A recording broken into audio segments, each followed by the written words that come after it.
So we talk about member engagement as a spectrum, and it's anywhere from the passive member to the passionate member. We're gonna provide opportunities across that scale, passive to passionate. But the reality is we're gonna put the most resources in that middle to end, somewhat engaged through passionately engaged member, because that's the one who's gonna stick in this business when the market turns. That's the person who is buying into our community and willing to walk that two-way street with us. And frankly, that's the person that's committed to the industry as a livelihood and as a career, not just a hobby.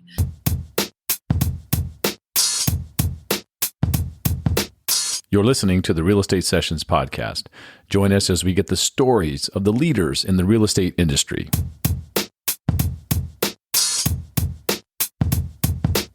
Hi, everybody. Welcome to episode 227 of the Real Estate Sessions podcast. As always, thank you so much for tuning in. Thank you so much for telling a friend.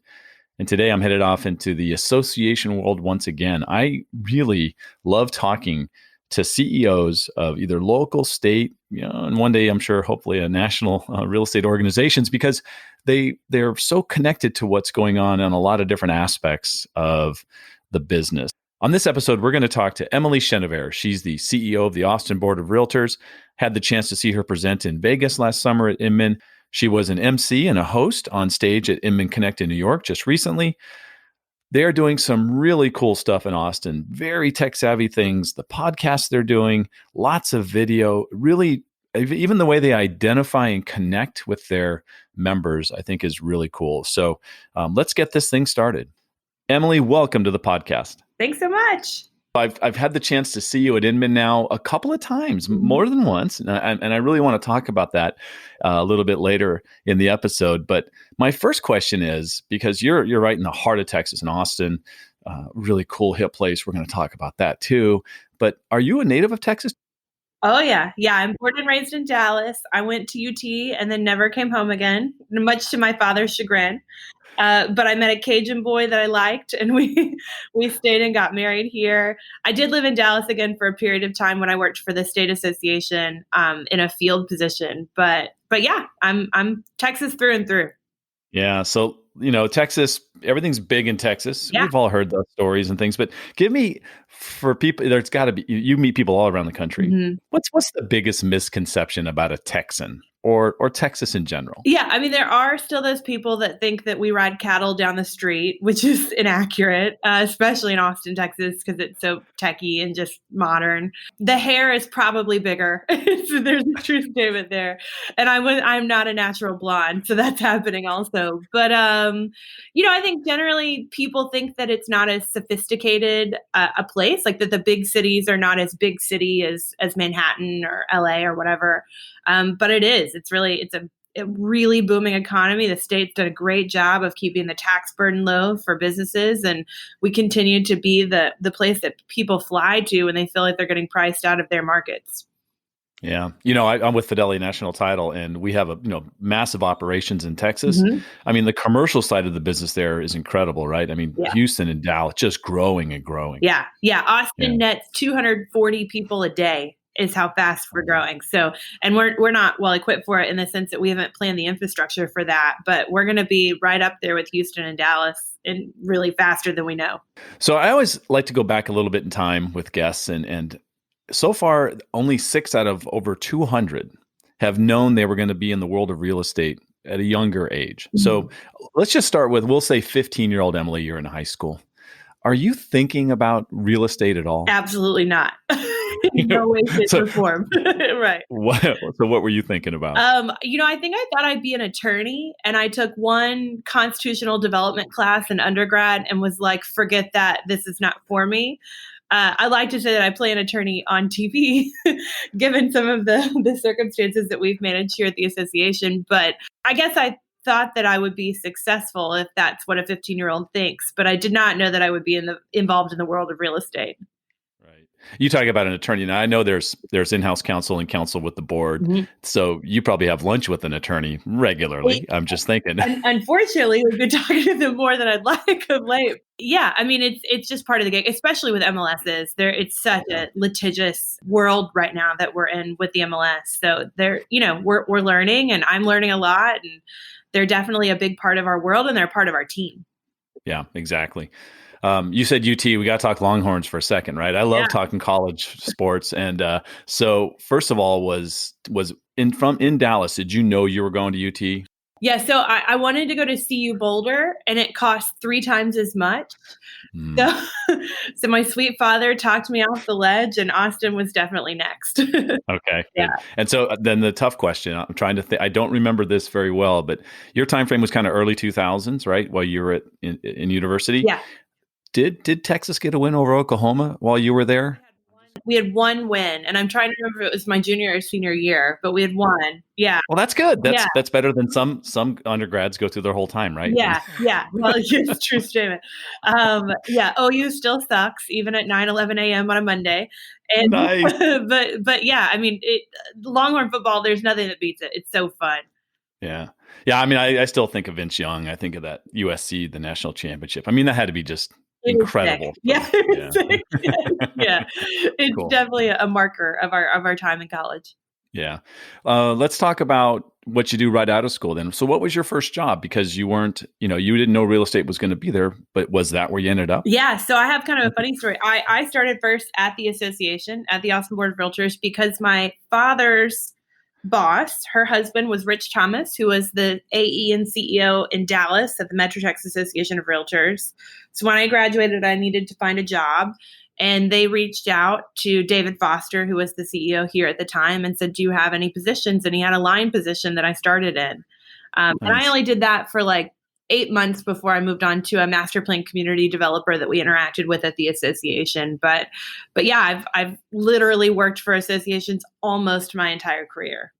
Yeah, talk about that little stint with the builder. How did that play out? Yeah. So I worked for the developer of a big master plan communities, which was sort of new in Austin at the time. There weren't that many that were fully planned like we see in Florida and California and even Houston. So they were building 2 communities at the time. They've gone on to build 3 more. And I worked with them up until the very end of 2008, which you might remember was a rough year in real estate. Yeah. They started closing down whole offices in areas like Florida and California, and I was like, "Peace out! I can't do this anymore." Right. But also, I'd had a degree in government and really wanted to work in politics. That was my intent when I left college. The tides politically had shifted at that time. And so the position that I was going to work for a congressman was no longer available. And that's how I fell into the association at that time. Okay. Let's talk about the roles you've played in the association world. You mentioned you started off at ABoR, but then you worked for the state. Right. So what were some of the positions you held in, because I'm thinking as the CEO now, all of those were these building blocks to get you where you are now. Yeah. My first real and tenured position with the association was in the government affairs department. And that was great. It was a match made in heaven because I knew and had worked with the realtors at the developer.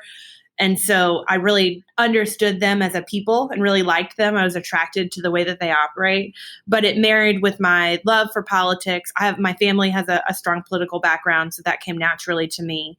And what happened is the government affairs director at the time left on military leave about a month into my stint. So I was in the department alone at a time that the biggest issue the association had faced in a decade cropped. And so I was by myself managing through a pretty aggressive issue, which turned out to be the best thing that could have ever happened to me. How old are you here? 23 and newly married. A baby. Oh, man. Yeah. I can't even imagine. I can remember the city of Austin mayor yelling at me at the time saying, "You're just a juvenile." And I turned back and said, "I'm running another $100,000 in ads until you fix this." And it was wow. It took a little moxie to make it work. Yeah, I like that. So then, what drew you over to work for the state association? So the government affairs director that had been on military leave came back, and I wasn't as keen on being managed by him as I was at being not managed, quite candidly. And so I went to work for the state association in a field position in their government affairs department, which meant I got to do what I was doing at my association, but for like 15 different associations throughout North Texas. Gotcha. And I really liked the pace of being able to serve all those different markets, all those different municipalities, an association of every size, and getting that kind of state association perspective. Well, you're now the youngest CEO that ABoR's ever had. Mhm. You're also the first female CEO Yeah. of the Austin Board of Realtors. It took a minute. Congratulations congratulations just a bit Yeah. on both of those. Thank you. Let's talk about the path that led to that. Because Sure. are you a couple years into it now? Am I about right there on the timeline? I'm 2 years in. So basically, I came back to ABoR from the state as a government affairs director. I came to work under someone who was willing to expand my role first into communications, and then I became the chief operating officer of the association. And then our association hit rock bottom. We had a really bad 2017. We had lawsuits and ugliness that you can go read about at Inman or the. I believe I did while it was happening. Everybody reads it when it's happening. And I stood to really be harmed by that in the sense that I was the number 2 at a time that there was a lot of really bad stuff happening. But I steered my ship right. I had done right by our members and ultimately landed in the position of interim CEO. And so I went on what I call my longest ever job interview, which was 6 weeks as interim CEO, while the board initially intended to launch a national search and then later decided that I was the person that they wanted, and they named me the CEO. I've interviewed a handful of CEOs of associations at the state and local level. Yeah. And I always like to talk about this because you're with a not a nonprofit, but a not-for-profit, right? Is that what the association consider? I mean, and I run both the MLS and the association, and often we wholly own it. So the MLS is a little different, but yeah. Right. So you answer to an executive board or executive committee and a board of directors that are made up of volunteers who are elected either annually or maybe twice or every 2 years. And that's who is responsible for kind of you keeping your job. Yeah, doesn't that sound fun? 17 people get to decide my future. We put contracts in place to help with that, but yeah, I mean, I would be lying if I said that my background in politics does not benefit me in this position now. It's one of the reasons that you see a lot of former government affairs directors become AEs and CEOs, although many of them do it without that operational stint first. And I'm really lucky to have had that exposure to the way that we are organized in strategic thinking. But it's hard. It's hard to manage that many personalities. In Austin, there's not an executive committee, so I very literally have 17 bosses. But, if you stay in lockstep with your leadership and you are candid when you're not in lockstep and try to fill your gaps, then you can stay where you are and be really successful. And that's what we've done. Your ability to handle different personalities, different people has probably grown exponentially in just 2 years. But you had that coming in, which is what you're saying. Yeah, I mean, I had worked with realtors for so long. I had a sense of what I was coming into.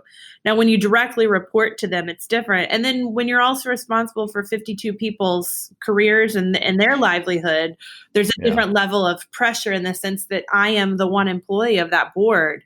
But what happens with me impacts them. And so, you're constantly thinking about which way you're being tugged. Yeah, I think that's important to point out that you're responsible for the rest of the staff. You're in charge of hiring and deciding, who's going to be where and what role it's going to be filled. Right. And obviously with input maybe from some of your leaders, some of your volunteer leaders. Talk about the importance of volunteerism in the world of real estate. Yeah. I mean, the reality is we are built on their vision and their work and blood, sweat, and tears. And so there are times that they can be frustrating, and there are times that I frustrate them. But at the end of the day, we're a team. They've got a vision that they want to see come real for this organization, and I can put the tactics and the people in place to make that happen. But it wouldn't be happening if not first for their vision and their commitment to what this organization can be. And so we work in tandem. Let's talk about something more fun. Let's talk about Austin. So I have to be very honest here. I have never been to Austin. What? San Antonio, Houston, Dallas, El Paso. I just haven't, You've not been to Texas until you've been to Austin. I know. So tell me what I'm missing. Look, South by Southwest, I know I'm missing that. Yeah. Tell me some more about your town. Yeah. I mean, it's quirky is the best way to describe it. The slogan, Keep Austin Weird, is totally an accurate portrayal of the nuance in it. It was small for a really long time and still wants to be small, but it's not. It's getting bigger every day. Definitely the tech environment here that's grown over the last really decade is starting to change the culture a little bit, and certainly changing the economic environment. But it's just a good place. It's got the best of what a city offers, but it's alongside such a beautiful natural environment. The river runs right through the middle of it, and the hill country is not that far. And so it's everything from line dancing at the Broken Spoke to tech ventures and all kinds of things. It's awesome. I love that. I love how passionate are you about your hometown now. That's great. Talk about how tightly the association works with local government. You have a lot of independent contractors that have some power. That's a better way. Yeah, we're the largest professional trade association in the city, with 14,000 people that build this community every single day. And we don't let the city council forget that. But I will say we're the blueberry in a red state. And so there's some political dynamics with that. And also, Austin is a very independently minded community. And so our city council pushes the limits on what is acceptable in our business and acceptable in terms of private property rights. And we are constantly working in advocacy. So who is your government affairs person now? Is that someone you're able to bring in and bless her heart. It's hard to work for a former GAD as a GAD, but she's doing it. Her name is Amy Everhart. She knows nothing of the association world originally. She came from the mayor's office. And so because I knew the association so well, I wanted somebody that knew the politics and the people really well. And that's what Amy does. And she's learning the association. She's doing great. So you handpicked her to bring her in for this role. I haven't recruited her. It was hard work. That's great. Yeah. Let's talk about some of the initiatives the board's doing. And I know you're a big force behind a lot of these. Of course, I'm going to start with my favorite. That's the podcast. Scratch that. Yeah. First of all, give me the origin story of the title, because I dig the title. Oh yeah. Well, I have to give kudos to Tracy Weir with August Partners. She was the one that thought of it. I said, I want to. She's actually the one that said, I think you should do a podcast. And I was like, well, that's like a dream, but that sounds very hard. She said, no, if anybody could talk fast and do the things, it's you. And I think it would be really fun. And it has turned out to be super fun. But I told her I wanted to talk about real estate in a way that wasn't just in the headlines and on the surface. And she said, you want to scratch the surface and, dig a little deeper. And I was like, yes, it's exactly what I want to do. And she said, well, you want to scratch that. So that's where we landed. That's awesome. Yeah. I love it. So talk about what the vision was when you first started, because you kind of, sometimes there's not a guest every show, right? There's a guest every show. Is there a guest? Okay. I only have one episode that was in-house staff and me. Oh, okay. That's what it was. Yeah. So you talk about what the vision was initially. Obviously, it's going to be very local. I think it's got to be driven towards what's happening in Austin, even though there is a national perspective as well, right? Yeah, it's so interesting. My intent was really to provide this resource for our members and to say, look, I travel in Inman and NAR meetings and T3 and all that good stuff, and I've got exposure to these big national trends that many of my members are never going to get because they can't travel like that and they're not going to. And so I wanted to kind of bring that conversation back home to them. But what's interesting is only a quarter of my audience is in Austin and only half is in Texas. And it's listened across 14 different countries globally. And so it's really grown into this different kind of audience, which I now have to be mindful of, but still serve my members. So it's been kind of an interesting evolution. But what I like to do is talk to people that I like and talk about things that I think are really interesting. And sometimes that means we talk to, a doctor out of Boston that believes that housing is as important to health outcomes as a vaccine is. And then sometimes we talk to the CEO of Redfin because, that's clearly Glenn's got an impact on the business. He kind of does. Yeah. But it's really varied and I'm trying to just keep it fresh like that. What else is the association looking towards, or you, on the tech side of things or communication? Are you thinking about we got flash briefings now with Alexa, or there's also video. So talk about what else you're doing. Yeah, we do a ton of video. We have an in-house videographer, which we're really lucky to be able to have that resource. But he's just really taken us to the next level in terms of telling our members' story. We did this interesting thing at the end of last year. We had 4 new emeritus members. One of whom is Joe Williams, the Williams of Keller Williams. Wow. And several other really titans in our market. And so he did these beautiful kind of vignettes about their history and their involvement in the marketplace and what it was like then versus now. And it was just a great way to tell the story of people who have been around a long time and have had a real impact on Austin and ABoR. So we're doing stuff like that, but really more than anything, we're turning association on its head in the sense that most associations spend all day telling you what they can do for you. And that's good. You should have an awareness of what the benefit of being a member of the association is. But we have this expectation for our members that they also take advantage of those things. And so we talk about membership like a two-way street in the sense that you've got to be willing to be a part of our community, and then we'll serve you up all day long. But if you're not willing to be a part of the community, you're not going to be served well here. Well, I'm sure that topic comes up at every single AE meeting you attend nationally, right? Because it is, you have this weird, well, I can speak honestly, there's a weird membership at a board, right? Yeah. There are some people that are heavily involved. It's their career and this is, everything to them. Right. But you have a large population of people who it's not so much a career as, I don't want to call it a hobby, but it's a secondary or tertiary kind of a thing. Yeah. You're not. So how do you get them involved? How are you doing that? Well, first you agree that you're not going to get them all involved. So we talk about member engagement as a spectrum, and it's anywhere from the passive member to the passionate member.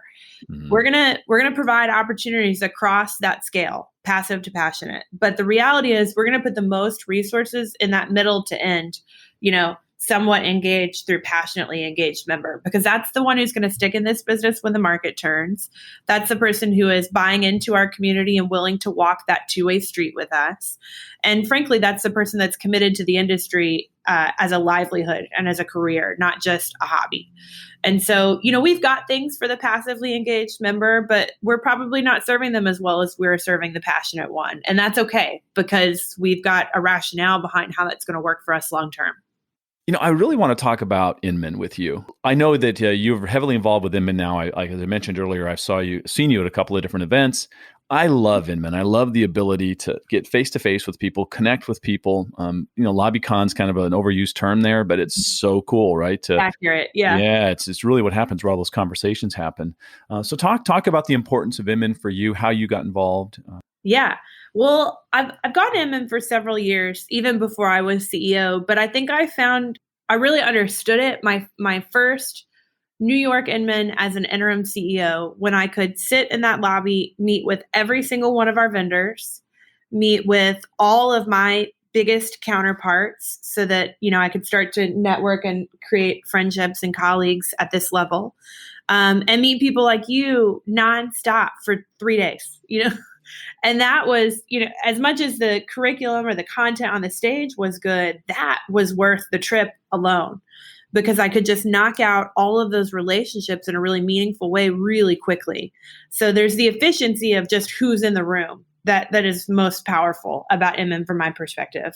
Yeah. And then there's the content and the curriculum. And you're right when you say it's polarizing. Not everybody appreciates the TMZ-esque nature of the headlines that they run occasionally. But the reality is they're getting people on stage that we all need to hear from and that we all need to understand. They are telling a narrative, and as long as you take that with context and a grain of salt, it can be powerful for you to understand that narrative. And then think about what it means for your marketplace back home. Right. So I think of it just as another platform, another opportunity to connect with agents that I don't see. I see Austin agents there that I never see at home. Wow, that's great. And that's interesting. I should see them at home more, and they think of me differently when they see me there versus at home.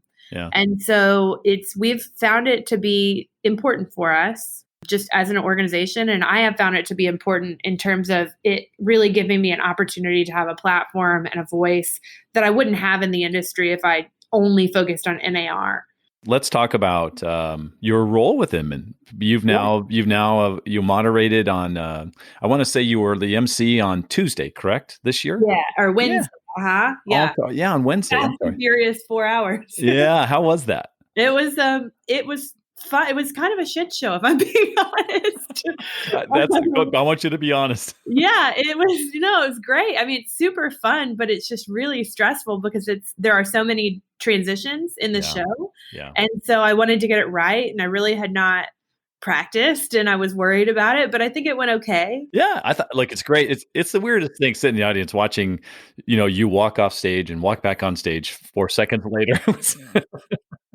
And I'm a girl and vain enough, so I'm like, am I walking weird? What am I wearing? There's all the things. But no, I mean, it was truly an honor to do it, and it was fun to get to introduce Brad and offer a quip right after his opening statement, because that's all the highlight of the conference. So I was really appreciative of doing it. Yeah, it's cool. Well, I know they're going to have you back. You did such a good job, so Thanks. that's great. I think the first time I saw you on Inman stage, is this when you talked about your youngest son? Last summer. Yeah. So do you mind if we share that story? No. Oh, yeah. Everybody knows it. You're good. Okay. Yeah. Like 2 weeks before the Vegas Inman, I guess Brad had someone fall out and he needed to fill a slot. And David Sharon suggested that he picked me. I owe him several beers for that. But and so Brad said, well, what do you want to talk about? And I said, I have this idea. I want to talk in parallel about something that happened in my life and a rock bottom there, and then a recovery. And then talk about that in parallel with the rock bottom that the Austin Board of Realtors experienced, and kind of what the takeaways are from that. And so the story I told was about my youngest son. I have 2 boys, 8 and 5. And my little one, Barrett, who we call Bear, was known to be in kidney failure in utero. And so I lived 6 weeks in the hospital with him while he was cooking, to the point that he would be big enough to have interventions that he might need when he was born. And he was born and moved to the Children's Hospital. And at 3 days old, he had a dialysis catheter placed. And so he lived on dialysis until 3 weeks before his 2nd birthday, when he had a kidney transplant that was given to him by a live, unrelated donor. Yeah. Can I ask how old the donor is? Yeah, they're adults. Yeah. So Wow. a kidney transplant happens with an adult kidney, although she's young. She's like my age. She's our age. Okay. And so they just go in a little bit of a different spot in the body than if you were having a kidney transplant as an adult.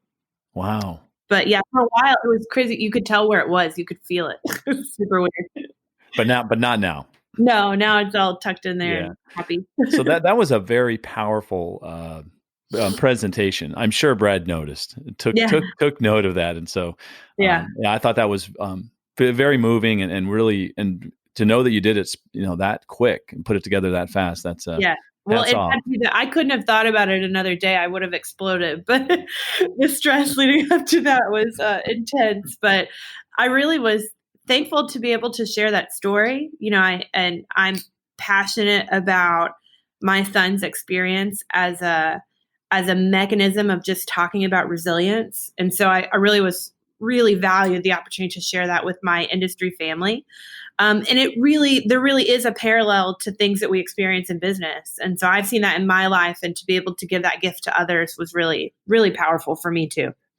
Do you want to share some of I know you have a couple of charities that you like to work with that were a big part of Barrett's, life. So you want to shout out for those right now? Yeah. So Make-A-Wish is always a good one. Yeah. Even when little sick kids come from families that have the means to provide for their kiddo, they create experiences that you cannot create for yourself. And so they created an experience for Bear that was really special at Disney World.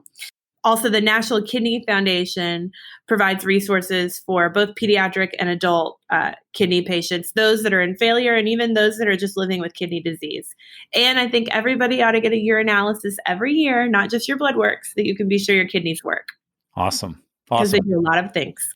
Emily, I've had you here the half hour I asked, and I know you've actually got a little fun event coming up at your board this afternoon as we're recording this. So I'm going to ask you the same question I've asked every guest since Jay Thompson back in episode 1, and that's, if you could give one piece of advice to a new agent just getting started, what would it be? I would tell them to get involved in their association, which is, not ironic given my position. But the truth is, if you want to build really fast friendships and relationships in this market, if you want to know what resources are available at your fingertips and have the best education you can get as you launch your career, that's the place to do it. Yeah. If someone wants to reach out to you, what's the best way for them to do that? Yeah. So social media, I'm big on Instagram at Chenevert. And then also you can always email me, chenevert@abor.com. Cool. We'll put all those links in the show notes so everybody will be able to find you really easy.